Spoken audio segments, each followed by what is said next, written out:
Hey guys, it is the King of Misfits, and it is the day of the eclipse. Nice, clear, beautiful day. Hardly a trail in the sky, and a lot of talk and a lot of hype around the eclipse today. 3 days of darkness, the end of the world as we know it, the beginning of the end as we know it.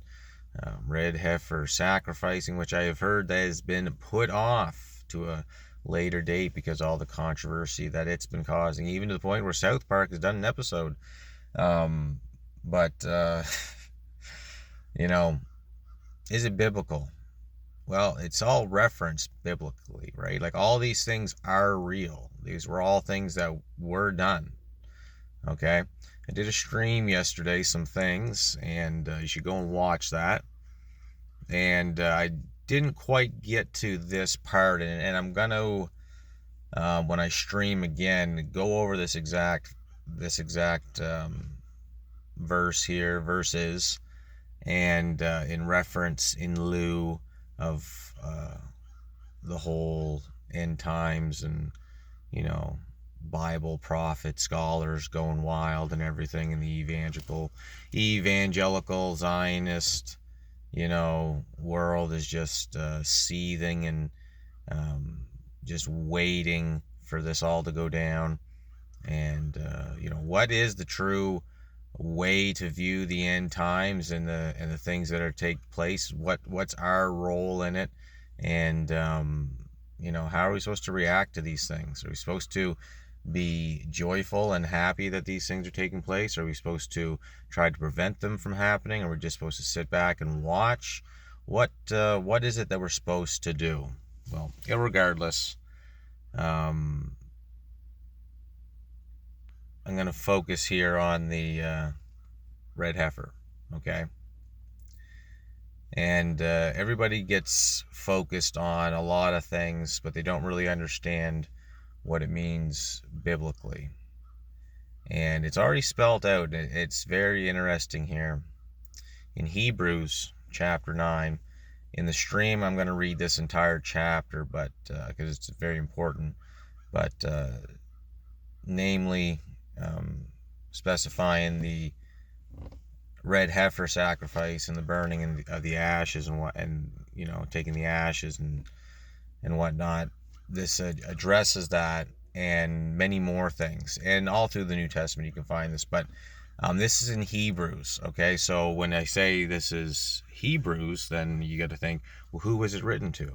Well, it was written to anybody who reads it, but specifically at the time that it was written to the Hebrews, Hebrew believers, okay, wherever they might be. So Hebrews 9, I'm going to start at verse 11, read through 15, okay? But Christ, being come a high priest of good things. No, I gotta start this over again. But Christ, being come an high priest of good things to come, by a greater and more perfect tabernacle, not made with hands, that is to say, not of this building, neither by blood of goats and calves, but by his own blood he entered in once into the holy place, having obtained eternal redemption for us. For if the blood of bulls and of goats and of the ashes of an heifer, sprinkling the unclean, sanctifieth to the purifying of the flesh, how much more shall the blood of Christ, who through the eternal Spirit offered himself without spot to God, purge your conscience from dead works to serve the living God? Did you get that? So if the ashes of a heifer, sprinkling the unclean, sanctifieth to the purifying of the flesh, because that was something that they had done back in the day. That was one of the ordinances that they were given. It was one of the things that they had to carry out. It was instructed to them by God, right? By Moses and Aaron, right? And so if they did this thing and they're still thinking they got to do this thing, they're trapped in an old mindset, because how much more shall the blood of Christ, who through the eternal Spirit offered himself without spot to God, so like that red heifer, spotless, right, without blemish, Christ offered himself to God to purge your conscience from dead works to serve the living God. Okay? Because by following the laws and the ordinances and the washings and all the diverse rituals and whatnot, like all these different things and the feasts and all this, by observing and doing all these, this is a shadow of what was to come, and Christ is the fulfillment of that thing, that red heifer that was spotless and without blemish. Christ is our red heifer. Okay? And he was offered once and for all, so there's no need for another red heifer to be sacrificed. There's no need for a red heifer to be sacrificed for the sanctifying of the people, of the Jewish people.